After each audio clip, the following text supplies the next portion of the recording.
Hello everyone, it's Migs the Trucker here again, and today with a special shout out to Josh who's out in the UK. Josh made a request for me to have a look at the way that the AI behave when they change lanes, and also at the spawn distances when they pop up in the game. Some guys have had issue with them just popping up randomly out of the blue and very close to where the truck is. So we're going to have a look at those things and try and figure them out. So without further ado, here we go. Josh, this one's for you. So the first thing we need to do, we need to open the base folder. Here we're going to need the traffic underscore data file, okay, and that you'll find under def, and you will find it. Here we go. Here it is. All right. Remember to use anything from the base folder, it's always advisable to right click and copy it onto the desktop, because if you manipulate anything in here, you're going to change it forever, and that's going to manipulate your base folder. So whatever you're going to do, any changes you need to do, always copy and paste it to your desktop or wherever you like, where you can manipulate it. As you can see, I've got mine already, yeah? So I'm not going to do it because it's just going to overwrite, and I don't want to do that because this is the one that we're going to be using. But to do the changes that we need for the AI behavior when it comes to spawning distances and lane changing, overtaking, that kind of thing, that's where it happens. It happens in the traffic data file. So all right, now you know how to get the file, traffic data file. Okay, I'm going to open this up in Notepad. So you can see that I've opened it. I'm not going to manipulate anything, but I want to give you a comparison. So I'm going to close that up, and now I'm going to open the one that we're going to, how it's going to look once it's done. And what I like to do is I like to split the screen. So I'll just move it to another view, and there you can see. There we go. I'm going to move this up so we can have a good idea of what's going on here. You can see the original file, which is this one here. SCS has now continuously gone and started changing or removing attributes from the traffic data file. I don't know if it's an attempt to completely make this obsolete eventually, but all that's available here, because these hashtags, all it does is blank out whatever code there was. So the program won't read anything that's blanked out with a hashtag or a // All that's available here is the AI displacement curve and the drag limits, and this only applies to when a vehicle is turning, so you don't see it crossing over a barrier or a corner or knocking out the lamppost. It's just to make the turns look more realistic. That's all that these commands do. And as you can see from here to this one over here, none of these attributes on this side actually appear on the traffic data file. They all still work. The thing is, they've been removed. So like I said, I'm not sure what the intention is. It seems that they want to make this file obsolete eventually, but who knows? But anyway, now that you've seen what's happening over here, ultimately your traffic data file is going to look like this one over here. So all this that you see here, this is going to be the contents of your traffic data file, and these are the most important attributes that you'll require. There are others you can use, and as we go forward, I will eventually get to those eventually. But for the time being, these are the ones that you need. Okay, so I'm just going to close this up. Now we've got the whole traffic data file, and what this means, maximum vehicle count. Let's start at the top. This gives you the maximum available AI vehicles in a certain area, designated area. Okay, and because the question from Josh was, how do you make the AI spawn at a further distance, or that you don't see them when they spawn, because out of the blue a truck will just pop up, and I can understand the frustration because it's not realistic and it's not what you see in real life. So Josh asked me, how can I make this look like real life in the UK? Well, Josh, here you go. What you're going to need are these 4 command lines over here: spawn distance forward, spawn distance backward, remove distance forward, and remove distance backward. Okay, these are values that will change as your requirements need, but this is a baseline. I use these at the moment. Sometimes I like to make it a bit further. Sometimes I like to make it a bit shorter. Also depends on which maps you play and how consistently you find yourself in cities and that kind of thing. So if you're driving open roads and that, and long stretches of road, you're going to want to increase your spawn distance forward, because that's literally, and this is actually game meters, so 300 game meters. I know it doesn't sound like a lot, but in game it's quite far. I've seen values up to 2000. It's not needed, because that's to create fluidity in the game, but then you also need a high-end machine to cope with all the resources required to keep that spawning happening. Because remember, this will happen. How can I put it? If you look at the Euro truck, if you go onto the map, all right. Let's say you're going to look for a cargo, for a load, and you look onto the map. You see where your truck is pointed. If you draw a circle around that map, that circle, and you use the truck as the center point of that circle. Now, if the truck is the center point of the circle, 300, the spawn distance forward, 300, will basically mean that from the top end of the circle to the point of the truck would be 300. Okay? Now, if you look at the spawn distance backward, that one shows 100. So think of it this way: move that circle upwards so that the distance in relation to the truck from the back to the front will be 300 on top and 100 at the bottom. So you'll have a space of 400, but the truck will be 100 from the bottom line of the circle, if that makes any sense. Okay, so that's basically what this spawn distance factor brings into the game. And remember, that vehicle count of 125, what that says is that's the maximum number of vehicles allowed within that space of that circle. Okay, so now you're starting to get the idea of what these 4 command lines will do. The spawn distance forward, backward, and the removing distance forward and backwards. Now, the removing distance forward and backward also applies to the same principle, except that this is while you are driving. It gives the game a marker to look forward where it should start removing and adding environment or AI. All right, it is quite technical to explain. You can see from here I've had this figure at 700, and where my distance forward was only 300. So I was under the impression that by increasing this number, you would actually create the event to stop happening much further, but only appearing at the 300 mark. Okay, but that is not the case. I've eventually come to the conclusion that 100 gives you the same effect, but the difference is it helps with the resources of the machine. So CPU and RAM all get alleviated. It does help with stuttering, with frame issues. Obviously, it depends on the machine that you have, but these numbers will immediately affect the way the machine responds to the game's requirements. Okay, so if you've got a high-end PC that can handle that kind of thing, you can play with these numbers. You play around with this. Once you've set up your traffic data file and you've installed it into your mod folder, and you've you got it working in the game, play around with it and see what it does. If you can adjust it to make it feel better for yourself, go for it. I've done it. You can see I've left those forward slashes in there as references for myself, because I did have decent results. But you'll find the tendency when you get into cities and that, the framing issues start coming back again. So I've resorted to a bit of less distance, and it seems to do the trick. Okay. And on the same token, if you look at the max vehicle count, I've seen guys who go up to 10,000. Okay, doesn't mean that you're going to fit 10,000 vehicles within that circle, because that's going to be highly unlikely. 10,000 vehicles is a lot, but yet I've seen that in some of the mods, and I can't see the difference. One more thing that also grabs my attention is that in the game itself, if you're playing around with your G_traffic command in your console, you know that your G traffic in the config file is set to 1 as a default, but it can go to a maximum of 10.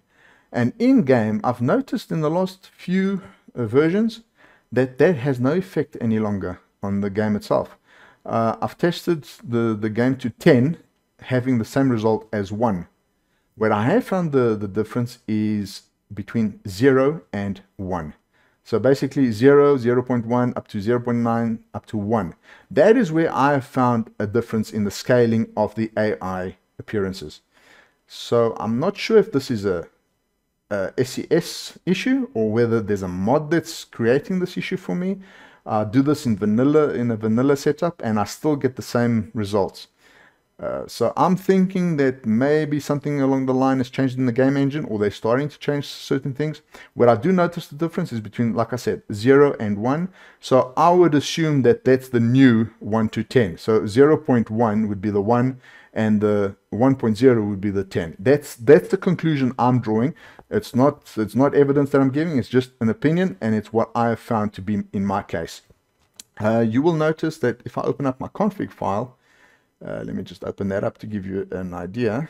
My folder documents, Eurotrack 2, and you go into your config. You'll notice I've got a backup. Many things I've got backups. That's just in case you get along the road and you find out, oops, I made a mistake. You can always go back. So open up the config file. Let me go here to gtraffic. Where's that? 90, okay, 97. There we go. Gtraffic. I've got it set to 0.25. Okay, that should tell you a lot. That's where my game is at. So I'm basically running this at 2.5 times if you would set that to 2.5. I'm running at 0.25. Now, if you're not sure how to do this in game, basically you'll have to set your developer to 1. Where is developer? I think it's 104. There we go. Developer, that must be on 1, and then your console must be on 1 as well. So G console must be on 1. That must be a 1. Minicon, you can have that on 1, but all that does is it opens up an extra bar on the top here that gives you frames per second and gives you your RAM usage and that kind of thing. So that's not necessary. But if that's how you want to test your game, by all means, knock that to 1. So once you've set this to 1 and your developer to 1, in game, you would go into your game. Once your game has started, you would press the tilde key, which is the key just below escape on the top left hand corner of your keyboard, and that will open up a little console in the middle of your screen, and there you type in the command. So in this case it would be g_traffic : space, and that would be your number. So it'd be 1 up to 10. Okay, but in my case, like I've explained it now, you can play around with those decimals as well. And press enter, and you press the tilde key and F1 to unpause the game, and there you go. You try it out. Give it about 2 or 3 minutes for the game to respawn everywhere, and you'll see what kind of effect you have with the AI. And if you're not happy with it, just F1 again, pause the game, tilde key, open up the console, and change that number. Now, here's a tip. A shortcut to getting the command again. Instead of having to retype the whole command, all you have to do is press the up arrow key, and that will bring up the previous command entered into the console. Okay? If you keep on pressing the up key, it will bring you up every command that's been put into the console in its order, as it has been put in. So it will have a history of all the commands that have ever been put into the console.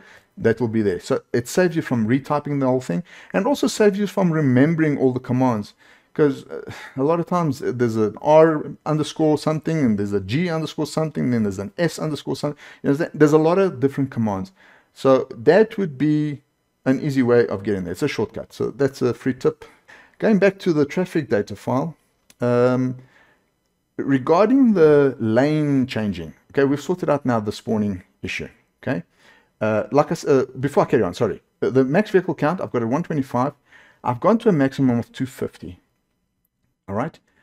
After that, I didn't really notice a difference anymore. So it looks like the game reaches a ceiling on what it can handle, or the machine is then the reason why you're not getting more vehicles in your frames. So you just have to play around with it. But in my case, I've reached 250, and I saw that was my threshold. But then again, I also started noticing a big drop in frames. I also started noticing my RAM usage go up, even though I didn't notice any extra vehicles. So what I did is I went and made that 1,000. And guess what? My RAM went through the roof. My CPU usage went through the roof, and my number of vehicles remained the same. So I did some research, and I found that some guys have actually done tests revealing that the machine recognizes these additional attributes as additional resource, even though it doesn't put it in game. So you will be running the game as you were before, except that you'll be using up additional resources and not being able to see them. So that's what I've discovered, what I've heard, what I've found out, and it definitely makes sense because I've noticed the same on my side. So no point in going wild with that number. That will definitely impact on your machine. Bear in mind that if you this number will also have an effect on your spawn ratio. So if you go into your sorry, let me just open this up here. Your base folder, def. If you go into the is it the world folder? Let me just check it quickly. The spawn. There we go. Traffic rules spawn. Okay. If I open that up, see this here. Car. The parameter is 7, which is the time. The frequency is 0.5 and the count limit is 8.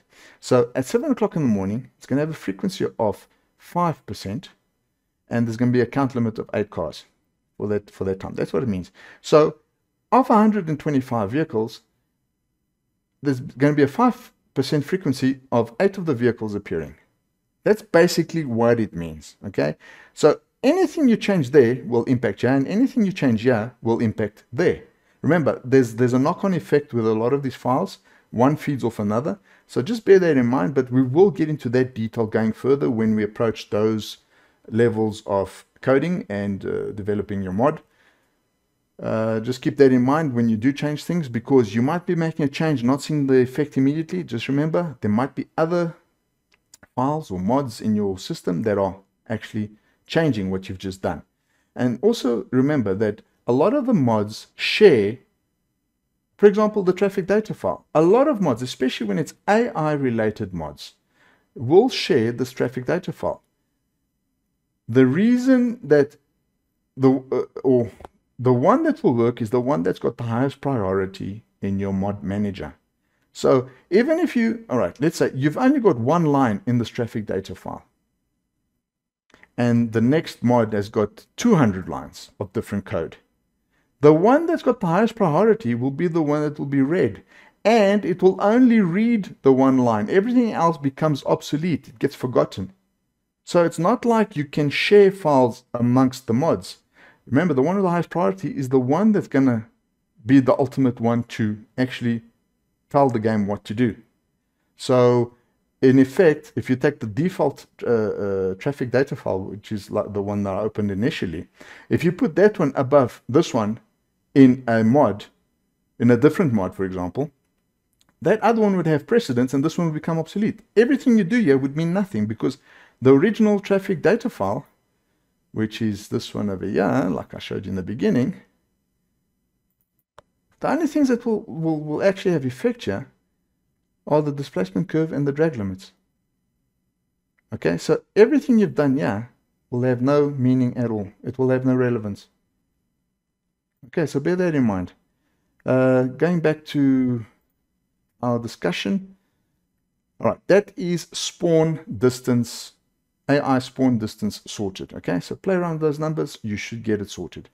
Let's go over now to the AI behavior when they change lane, when they do overtaking, that kind of thing. I know Josh also mentioned that irritates him a bit. So Josh, what you need to do, I've added a line here, AI avoid speed coefficient. Okay. These numbers are, you can manipulate them, but you have to be really on your game to notice the difference, because not every time you go into the game, it's a different time of day. And remember, because of your traffic spawn file, time of days versus frequencies versus count limit also change. And then there's also another factor that changes from, is it cars, is it trucks, is it buses? So they all rotate around a certain algorithm that brings them into play, okay? So I've seen various numbers on this. I've tried a few. For me, the most consistent has been this 28 and 40, okay? This basically gives the AI the ability to run freely, speed-wise and reaction-wise. So it gives you an element of realism that's not predictable. Well, predictable to a point because you've given it predictable figures, but it takes away from the default. And remember, this line is not available in the traffic data file. So we've added that, and it is a recognized command. You guys know that I've got the AI lights on sunlight. This just forces the AI to always have their lights on. If you don't want that, just remove the line or change it to this configuration here, and that will give them lights only when it's dark or going through a tunnel or something like that. But I like them with their lights on all the time, and it doesn't really have any impact on the resources of your machine, RAM wise or CPU. I haven't noticed any difference. So for me, I run it quite happily. There's another one here. I've actually taken it out. But I've left it in. It's remember, double / or a hashtag removes that command from the instruction. So the machine knows it's there, but it won't read it because it's been basically blocked out, right? Speed lane coefficient gap. This gives the AI abilities to, again, run freely, run at the speed that they feel that they need to. Most of the AI vehicles, some of them are underpowered, some of the sports cars have got more power, but their speed limits still determine their maximum speed. What this does, it gives them an allowance to exceed those limits, okay? Again, a little snack, if I can put it, to just create a bit more realism, just not to be monotonous, not to be the same old, same old. What I've done is, well, that's the plus side. On the negative side, what this does is it helps the AI to speed up or gain higher speeds. The downside to that is if you're running or you want your mod to give you traffic and higher densities and that kind of thing, this will actually be counterintuitive because the AI are speeding and they're flowing much quicker than normal. So you will never have the opportunity to run into a blockage in the road unless there's an event such as a roadworks or an accident or something. If that doesn't happen, the AI will always be pulling away from you. So you'll never have, or you'll seldom have the opportunity to be confronted with a traffic jam or just density in traffic. For example, approaching a toll gate or things like that. You will notice that that will be less effective. That's why I've taken it out, because the AI were getting away from me. And like, as you know, I've got some mods in there that, especially my sports cars, they fly around. Some of them can do 300 km an hour. And I liked it. I like the realism, especially when they're on Autobahn and they come flying past you. It just gives you, you know, that extra. I'm sure truckers in Germany know what I'm talking about. So yeah, but that's just my personal opinion. Speed lane difference coefficient. Okay, I've actually written it here. It's the rate of increase and decrease of speed when changing lanes to left or to the right.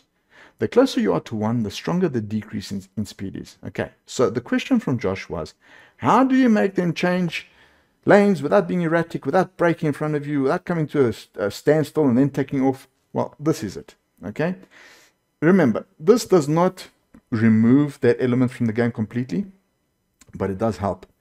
I have played with this. The values from here are 0 to 1, and as you can see, the closer it is to 1, the stronger the decrease in speed. I've actually tested this on a local road where I came up to a tractor, not a harvester, a tractor, and there was a vehicle overtaking the tractor. As soon as it got into the overtaking lane, it slowed down and then accelerated to overtake the tractor. By the time it had got to the front of the tractor, a vehicle was coming from the front and he had to brake and caused confusion. Okay, a similar test I did also with the same event. I was behind the vehicle and he overtook. Same thing happened, and I was coming in and I had to brake very hard so I didn't hit the car because I was going to overtake the tractor as well. So 2 instances where without this command I had the issue where it was just an obstacle, a hazard in the road.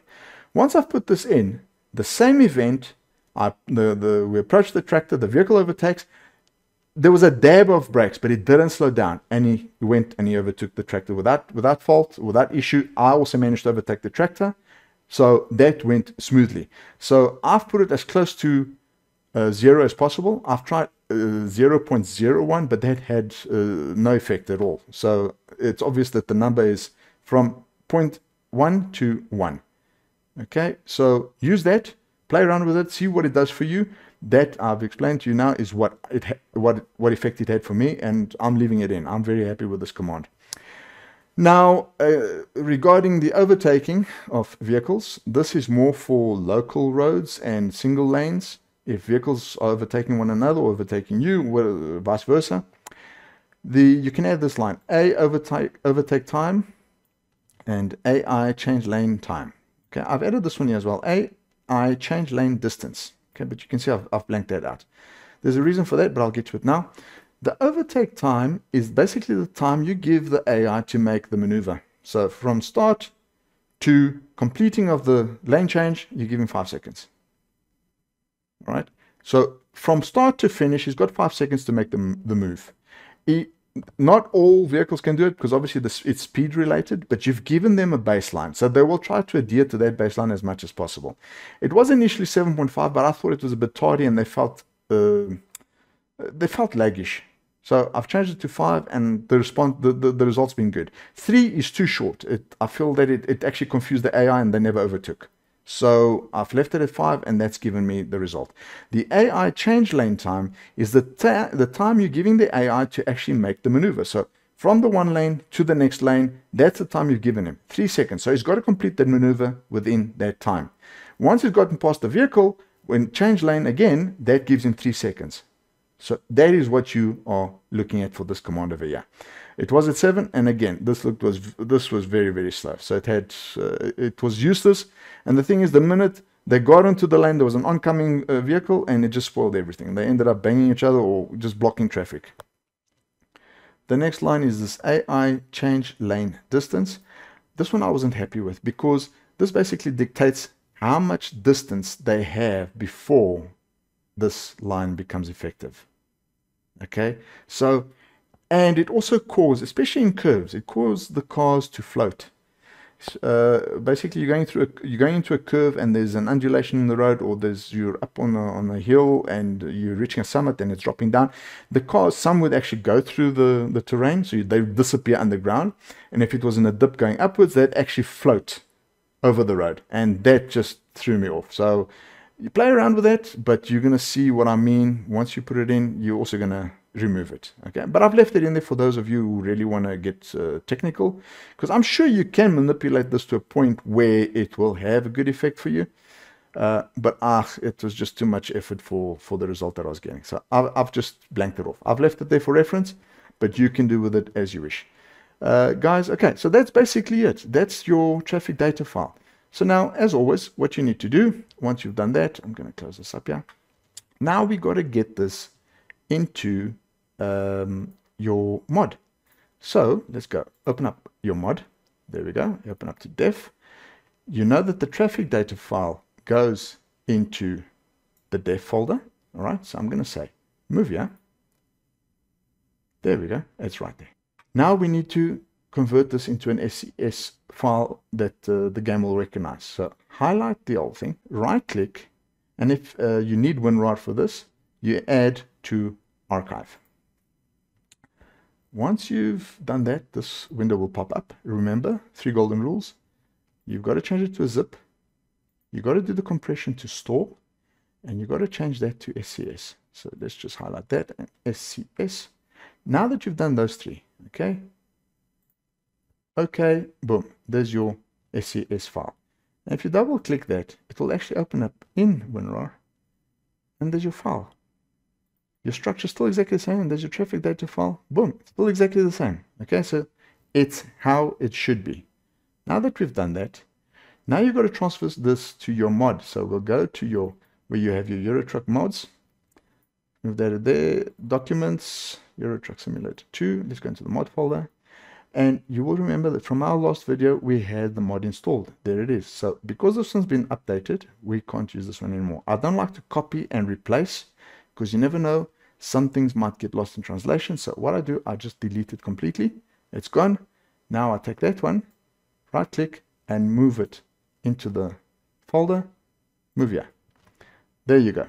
Let's just refresh, open that up. Again, you can see everything is as it should be. And now all that remains for you to start your game and have fun with it. See what it does, see what changes you made, how it will impact your game. Remember, the best results happen when you do it in a vanilla version of the game. When there's too many mods in the game, you might not see the differences, because like I said, other mods will have an impact on the game or have an impact on what you have changed. Remember priority. When it comes to coding, first come, first serve. That's the basic rule. So if you keep that in mind, you should have no issues. But if you do have issues, just go back. Sometimes you've got a bit of code that's not been typed in correctly. There's a grammar mistake, spelling mistake. There can be millions of reasons, and believe me, I've scratched my head a lot of times with stupid things that I've done. But anyway, that's how you learn. And I hope that this video has been intuitive for you guys, and that it solves the issue of your spawning distances and the way that these guys overtake in front of you and cause accidents or cause you to freak out and cause you to get mad. So hopefully this will sort out all those little problems. Guys, I hope you enjoyed this video. If you like it, please subscribe. If you share it, you know, it helps. It helps other people just like you, other guys who want to learn a bit more, want to do a bit more with their game. It gives them opportunity to try and do things themselves. I had the same opportunity by watching some videos as well. That's why I do what I do today. And if you like what I do, keep shouting. Send me the requests. Send me what you want me to do next. At least it gives me an indication of where you guys are struggling with. And if I can, I will help, and I will dedicate it to the guy who sends me the request. Big shout out to Josh in the UK. I hope this really makes your day and helps you sort out the problems that you had.